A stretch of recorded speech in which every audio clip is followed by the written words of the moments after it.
इससे पहली वीडियो में हमने आपको रासायनिक समीकरण संतुलित करना सिखाया था। इस वीडियो में हम आपको ये रिएक्शन सिखाने वाले हैं क्या होता है जब ये भी आपके पेपर में आएंगी। तो इस तरीके से हिंदी लिखी होगी तो उनके आपको सूत्र लिखना पड़ेगा। लिखा है ब्लीचिंग पाउडर कार्बन डाइऑक्साइड से अभिक्रिया करता है। तो आपको ब्लीचिंग पाउडर का सूत्र पता होना चाहिए। ये ब्लीचिंग पाउडर का सूत्र है और ये कार्बन डाइऑक्साइड का सूत्र है। इनकी क्रिया करा दी तो ये प्राप्त हुआ। फिर इसके बाद सोडियम कार्बोनेट तनु हाइड्रोक्लोरिक के अम्ल से क्रिया करता है तो क्या होता है, उनके आप दोनों सूत्र लिख दीजिएगा, उनको यहाँ दिखा दीजिएगा, उनके मतलब सूत्रों को रख दीजिएगा। उसके बाद अब इसे सोडियम हाइड्रोजन कार्बोनेट को जल में प्रक्रिया कराते हैं। ये जो लिखा है ये सोडियम हाइड्रोजन कार्बोनेट का सूत्र है, ये जल का सूत्र है। इन दोनों क्रिया कराई तो ये प्राप्त हुआ। इसी तरह अमोनियम क्लोराइड को गर्म करते हैं। ये अमोनियम क्लोराइड है, इसे हम गर्म कर रहे हैं, गर्म का चिन्ह लगा दें डेल्टा, इसे गर्म करा तो ये प्राप्त हुआ। इसी तरह सोडियम ऑक्साइड को जल में घोलते हैं तो क्या प्राप्त होता है, तो सोडियम हाइड्रोक्साइड का सूत्र ये जल का सूत्र, इन दोनों को घोला तो ये प्राप्त हुआ सोडियम हाइड्रोक्साइड। ठीक है। उसके बाद अब हम इसके बाद कुछ मोस्ट इंपॉर्टेंट क्वेश्चन बताएंगे जो आपके परीक्षा में जरूर आएंगे। ये कुछ प्रश्न हैं जो बहुत ही महत्वपूर्ण हैं जो आपके कल पेपर में जरूर आएंगे, तो आप इनको भी अच्छे से तैयार कर लीजिएगा। मोस्ट इम्पॉर्टेंट विधि है, ये विधि पूछी जाती है और इस बार भी पूछी जाएगी। बेकिंग सोडा का रासायनिक नाम तथा सूत्र लिखिए, इसको बनाने की विधि तथा रासायनिक समीकरण दीजिए। दूसरे नंबर में दावन सोडा का रासायनिक नाम तथा सूत्र लिखिए, इसको बनाने की विधि तथा उपयोग दीजिए। ध्यानपूर्वक देखिए, सभी प्रश्न महत्वपूर्ण हैं, इन प्रश्नों को आना अनिवार्य है, आप इन्हें अच्छे से तैयार कर लें। विस्थापन एवं भर्जन में अंतर लिखिए और जिसमें टिक लगा रहे हैं इंपॉर्टेंट है, इन्हें अच्छे से तैयार कर लीजिएगा। इसके बाद हम आपको कुछ इंपॉर्टेंट IUPAC नाम लिख के दिखाएंगे जो आपकी परीक्षा में जरूर आएंगे। ठीक है, इसे स्क्रीनशॉट ले लीजिए, उतार लीजिए। छोटी सी वीडियो में आपको सारी चीज़ें बता देंगे जो कि आपके कल पेपर में आनी है।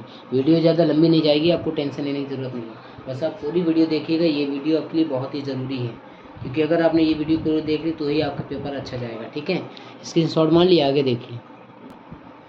ये कुछ IUPAC नाम महत्वपूर्ण है जो आप इन्हें तैयार कर लीजिए, यही IUPAC नाम भी आते हैं पेपर में। ठीक है, तो आप इसके स्क्रीनशॉट ले लीजिए। पहला 6 लिख दिए हमने, आप समझ लीजिए यौगिकों के IUPAC नाम पूछे जाते हैं, यानी ये आपको परीक्षा में देंगे और आपकी इसकी हिंदी लिखना है और इस तरह की हिंदी देंगे तो इसकी संरचना बनानी है। ठीक है, अपोजिट आते हैं एक दूसरे के, तो आप इसकी स्क्रीनशॉट ले लीजिए और अच्छे से इन्हें तैयार कर लीजिए। यही IUPAC हैं जो आपके कल पेपर में आएंगे और ये सारी चीज़ें जो हमने कराई हैं ये सारी चीज़ें केमिस्ट्री में आएंगी। ठीक है, एक ही पेपर में 3 खंड होंगे, खंड आ बा शा, ये खंड बा में आएगा। अब इसके बाद हम बायोलॉजी कुछ महत्वपूर्ण प्रश्न आपको बताने वाले हैं। तो हमने जैसे आपको बताया कि वीडियो बहुत छोटी है लेकिन हर चीज़ उसमें मिलेगी, तो आप वीडियो पूरा देखिएगा। ठीक है, स्क्रीनशॉट इसका ले लिए, आगे देखिए। ये कुछ प्रश्न लेके आए हैं हम आपके लिए बायोलॉजी के हैं। ये प्रश्न इतने महत्वपूर्ण है, इसमें सबसे ज़्यादा इंपॉर्टेंट अगर कोई प्रश्न है तो वो ये वाला है, ये वाला और ये वाला। ठीक है, आप इसे बहुत अच्छे से तैयार करिएगा, जिसमें टिक लगाया। इंपॉर्टेंट जितने लिखे हैं वो सभी हैं लेकिन ये मोस्ट इंपॉर्टेंट है। तो क्या प्रश्न है, 13वें नंबर लिखा है मानव आहार नाल के विभिन्न भागों के कार्यों का संचित्र वर्णन कीजिए।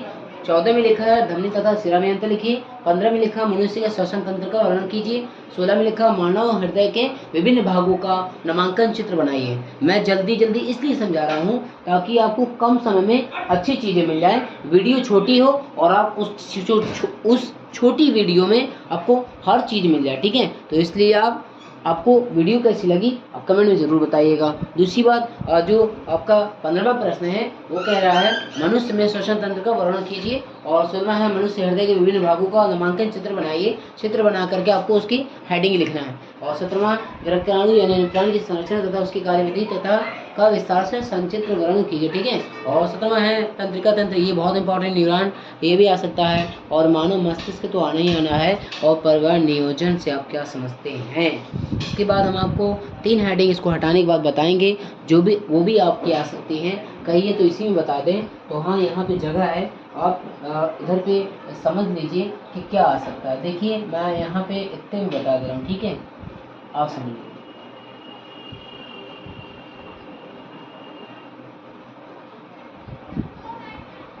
देखिए मेंडल का नियम, ये इंपॉर्टेंट है। ठीक है, नर जनन तंत्र ये भी इंपॉर्टेंट है। मादा जनन तंत्र ये भी इंपॉर्टेंट है। और उसके बाद आपका समझ लीजिए मनुष्य में लिंग निर्धारण, ये भी इम्पोर्टेंट है।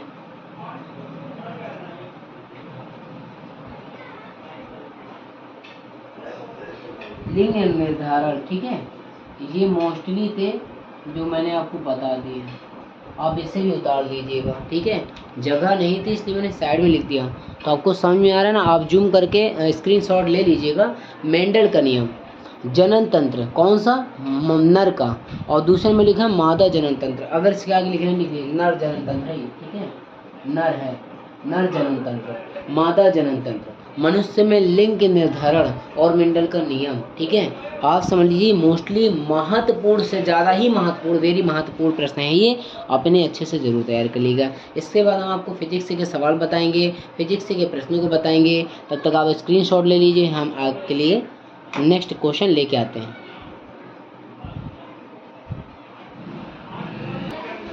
ये मोस्ट इम्पॉर्टेंट प्रश्न थे जो मैंने आपके लिए लिखे। सबसे ज़्यादा समझिए कि प्रकाश का अपवर्तन पूछा जाता है, प्रकाश का परावर्तन पूछा जाता है, ये दोनों आते हैं, ठीक है। प्रकाश का परावर्तन भी और प्रकाश का अपवर्तन भी। गोली दर्पण कितने प्रकार के होते हैं ये भी आता है। इस प्रकार के आपको सवाल देखने को तो 101% मिलेंगे, ये मैं आपको करा भी चुका हूँ और अभी फिर बता रहा हूँ कि जिसमें टिक लगाया है इस प्रकार के सवाल आपको देखने में जरूर मिलेंगे। तो आप बहुत ध्यान से लगाइएगा कि एक अवतल दर्पण की वक्रता त्रिज्या 40 सेंटीमीटर है, इसके सामने एक वस्तु 15 सेंटीमीटर दूरी पर रखी है, प्रतिबिंब की स्थिति बताइए। तो हम आपको एक बार हिंट दे दे रहे हैं कि जब सवाल करें तो जो जो दिया है उससे पहले लिखें। जैसे इस सवाल में लिखा है वक्रता त्रिज्या, तो आप पहले लिखिएगा वक्रता त्रिज्या, ठीक है, वक्रता त्रिज्या यानी कैपिटल आर बराबर कितना 40, आर से एफ निकलता है तो एफ बराबर r/2 यानी कितना आ गया 20, एफ का मान कितना आया 20, तो 20 सेंटीमीटर हिंदी में बढ़िया अच्छे से।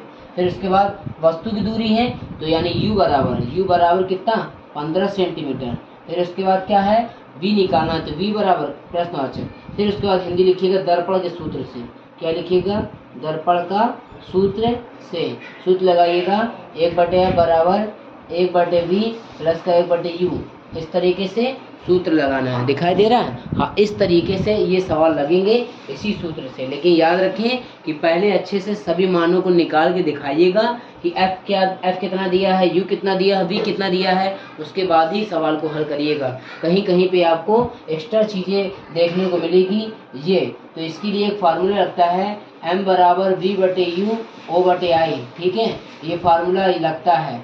ये जो मान है 2 सेंटीमीटर ये o है, ठीक है, उसके बराबर i का मान भी निकलेगा। इस सूत्र में सवालों को रखना है। याद रहे सवाल लगाने से आपको सूत्र की जानकारी होना चाहिए, नहीं तो आप सवाल नहीं लगा पाएंगे, ठीक है। बहुत ध्यान से इसकी प्रैक्टिस करिएगा घर में। और क्वेश्चन बैंक भी आपके पास है ही, फिजिक्स के अगर ऐसे सवाल दिखे तो इन सवालों को ज़रूर लगाइएगा, कम से कम 4-6 सवाल लगा के प्रैक्टिस कर लीजिएगा कि आपको आ रहे हैं कि नहीं आ रहे हैं, ठीक है। उसके बाद आप समझ लीजिए यहाँ पे गौर से देखिए, ये सवाल भी हमने लिख दिया है, स्पष्ट दृष्टि की न्यूनतम दूरी किसे कहते हैं ये आएगा, ठीक है। उसके बाद आपकी समझन क्षमता हमने लिख दी है, दूर दृष्टि दोष, निकट दृष्टि दोष, मानव नेत्र, प्रिज्म स्वेद की प्रकाश गुजरने पर, ये सारी चीज़ें लिख दी हैं जो जो आपकी आने हैं। अंडरलाइन यानी हेडिंग भी हमने कर दी है, तो आप इसे अच्छे से तैयार कर लीजिएगा, ठीक है। आगे देखिए कुछ चीज़ें और बची हैं, देखिए 10 मिनट में, ज़्यादा नहीं समय नहीं, 10 मिनट में वीडियो समाप्त कर दी, ठीक है। उतार लीजिए इसे,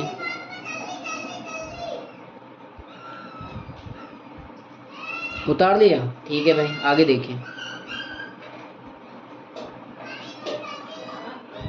देखिए ये सवाल, ये मतलब ये प्रश्न जो है बहुत ही महत्वपूर्ण है। आप इसे देखिए, ये आएंगे आपके पेपर में कि विद्युत बल्ब की परिभाषा पूछ सकता है, समझ रहे हैं, आपके लिए मोस्टली इंपॉर्टेंट प्रश्न लेके आए हैं। विद्युत बल्ब की परिभाषा पूछ सकता है, ओम का नियम पूछ सकता है, फ्लेमिंग के बाएं हाथ का नियम, फ्लेमिंग के दाएं हाथ का नियम, ठीक है, और मैक्सवेल के दक्षिणावर्ती पेज का नियम, समझ रहे हैं, मैक्सवेल के दक्षिणावर्ती पेज का नियम। और उसके बाद धारावाही चालक, जो हमने ये लिखा, धारावाही चालक के कारण उत्पन्न चुंबकीय क्षेत्र किन किन कारकों पर निर्भर करता है, और चुंबकीय बल रेखाएं पूछ सकता है, घरेलू परिपथ पूछ सकता है, वाट की परिभाषा पूछ सकता है। जो इम्पोर्टेंट थे मैंने सभी आपको बता दिए हैं। देखिए अब हुई है जाके वीडियो 10 मिनट की, ठीक है, तो 10 मिनट में सारी चीज़ें क्लियर कर दी। ये कुछ आप जो सवाल देख रहे हैं कुछ इस टाइप के सवाल भी पूछेगा, तो आप बहुत अच्छे तरीके से करिएगा।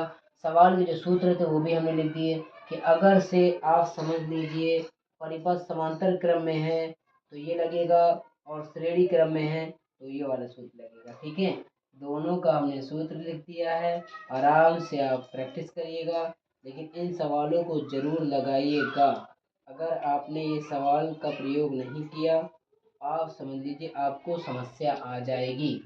ये जो सूत्र है ये समांतर श्रेणी का है, ठीक है, और ये श्रेणी का है। इससे पहले हम पढ़ा भी चुके हैं आपको, इसके सवाल लगवा भी चुके हैं। ये एक डेमो था आपको बताने के लिए कि इस टाइप के सवाल आएंगे तो आप डरिएगा नहीं, इस सूत्र से लगाइएगा।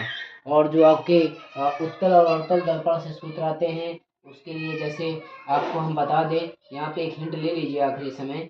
अगर से फोकस दूरी होती है तो उसे एफ से लिखते हैं, कैसे लिखते हैं, एफ से, ठीक है, एफ से। अगर वस्तु की दूरी हुई तो यू से, यू हमेशा माइनस का रहता है, और प्रतिबिंब की दूरी हुई तो बी से। ये सारी चीज़ें आपको जब सवाल करेंगे तो आप मान ऐसे ही निकालिएगा जैसे हम बता रहे हैं। वक्रता त्रिज्या का सूत्र, वक्रता त्रिज्या कैसे प्रदर्शित करेंगे, कैपिटल आर से, ठीक है। तो आप सूत्र लिख दीजिएगा 1/f बराबर 1/v प्लस का 1/u।